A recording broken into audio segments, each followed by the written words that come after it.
참 예수님, 오늘은 3월 6일 사순 제2주간 월요일입니다.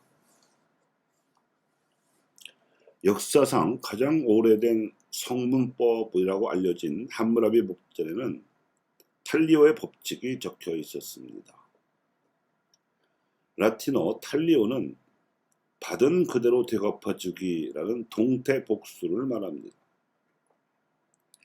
탈리오 법의 취지는 폭력을 당했을 경우에 그 피해를 받은 만큼만 복수할 수 있도록 제한함으로써 과잉 보복을 막고 폭력의 악순환 고리를 끊자는 데 있었습니다. 이는 현대의 형사법 체계에서도 죄와 형벌의 균형을 맞춰야 한다는 죄형 균형의 원칙으로 남아 있습니다. 지은 죄만큼 벌을 주는 것이지요.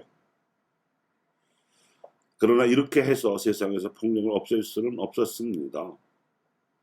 세상이 변하면서 죄의 양상도 변하고 또 늘어남에 따라 갖가지 법률이 제정되고 형벌도 강화되고 있지만 그래도 이 법망을 피하는 새로운 범죄는 끊임없이 생겨나고 있습니다. 예수님 당시에도 이는 이로 눈에는 눈으로 복수해야 한다는 관행은 위력을 떨치고 있었고 따라서 폭력의 악순환은 끝없이 이어지고 있었습니다. 그러자 그분은 아예 오른뺨을 맞으면 왼뺨마저 돌려대라든지 1000걸음을 가자고 하면 2000걸음을 가져라든지 속옷을 가지려고 하면 겉옷마저 내줘라 하고 대항 폭력조차 포기해야 한다고 가르치셨습니다. 우리가 듣기로는 거의 해악에 가까운 반어법적인 명령이십니다. 대항 폭력조차 그만한 이러한 철저한 가르침을 받아들이기 어려웠던 사람들, 특히 무자비한 독재자에게서 억압을 받던 그리스도인들 안에서는 아예 신앙을 포기하고 무장투장에 나서기도 했었습니다. 그만큼 대항 폭력마저 포기하는 예수의 말씀은 아주 까다로운 말씀이었습니다. 하지만 폭력과 대항 폭력의 악순환을 근절시키려던 예수님의 본래 의도는 오늘 복음에 잘 나와 있으니 너희 아버지께서 자비하신 것처럼 너희도 자비로운 사람이 되어야 한다는 것입니다. 이미 자행된 악행에 대해서 어떻게 보복해야 하는가 하는 것은 세상의 죄를 없앨 수 있는 근본적인 대책이 될 수 없다는 것이지요. 부당하고 불의한 폭력이 가해질 때 최후의 방어수단으로서 정당 방위는 인정될 수 있지만 근본적인 대책은 자비를 실천하는 것입니다. 그것도 먼저 게다가 대가를 바라지 않고 실천하는 데 있습니다. 하나님의 자비가 이러했습니다. 하나님께서 인간에게 먼저 자비를 베푸셨고 그것도 무상으로 베푸시면서 그 어떠한 대가도 요구하지 않으셨으며 그저 당신을 닮기만을 바라셨을 뿐입니다. 이러한 믿음으로 하나님의 자비를 상호 실천하는 공동체가 세워지고 이 공동체들이 많아지고 퍼져나가야 한다는 것이 예수님의 대책이었고 이것이 교회였습니다. 세상이 당장 그리고 한꺼번에 이렇게 변화되기는 어렵지만 바로 그렇기 때문에라도 교회와 그리스도인들이 먼저 이 자비를 실천해야 한다는 것입니다.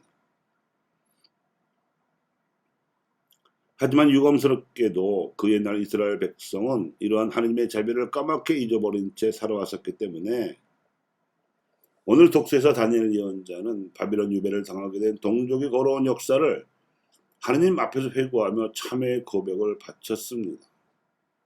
하나님께서는 당신 백성을 성실하게 이끌어 주셨지만 조상과 동족들이 하나님의 법을 상기시킨 예언자들을 박해하는 죄를 짓고 하나님과의 계약을 어겨서 유배라는 벌을 받게 되었다고 고백한 것입니다. 하지만 다니엘의 청혼에 있어서도 핵심은 하나님께로부터 자비로운 심판을 받고자 하면 향후 하나님의 자비를 자신들 안에서 먼저 실천하겠다고 다짐하는 회개에 있었습니다. 이러한 자비를 실천하는 행동 양식으로 회개해야 하는 요청은 오늘날 세상 한가운데서 살아가는 우리 교회와 신앙인들 역시 똑같이 마주하고 있습니다. 교회는 예수님의 자비 실천을 이어받는 자비의 공동체로서 창조되었습니다. 세상 사람들에 대해서는 사회 통념의 윤리와 법률에 맞춰 살아가더라도 이는 어디까지나 잠정적인 윤리일 뿐이고, 교회 안에서 신자들 상호 간에서나 또는 적어도 자신들이 인격적으로 신뢰할 수 있는 인간관계에서라면 하나님의 자비를 먼저 실천하려는 행동 양식이 필요합니다. 그래야 하나님의 자비라는 선이 살아있게 되는 것이고, 그 선이 점차적으로 세상 속으로 퍼져나가야 악이 사라지게 될 것인가. 이것이 그리스도교의 공동체 윤리입니다.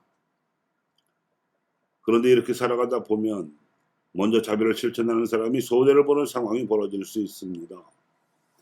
이것이 예수님께서 짊어지고 따라오라고 하신 십자가입니다. 가장 크게 손해를 보신 분은 예수님이십니다. 하나밖에 없는 목숨을 바치셨기 때문입니다. 그런데 그분 덕분에 그분께 죄를 지은 이들이 죄를 뉘우치고 용서받았으며, 더 나아가서는 그분을 본받는 삶을 용감하게 실천할 수 있었으니 이것이 그리스도 교회의 발자취입니다. 예수님을 본받고자 하는 이들이 받은 손해는 하나님께서 기억하시고 현세에서나 심판 때에 하나님의 자비로운 보상을 받게 될 것입니다. 자비를 베푸는 사람은 자비를 입게 될 것이며, 누르고 흔들어서 넘치도록 후하게 되받을 것입니다. 자비를 베풀고 자비를 입는 이런 사람들의 인간관계가 퍼지고 이러한 자비의 공동체가 점점 키워나가는 것이 복음화입니다. 그러니 교우 여러분, 세상의 자비를 실천하는 데 충실하시고 세상을 하나님의 자비로 가득 채우도록 노력하시기 바랍니다. 세상을 구원하는 것은 법이 아니라 하나님의 자비입니다.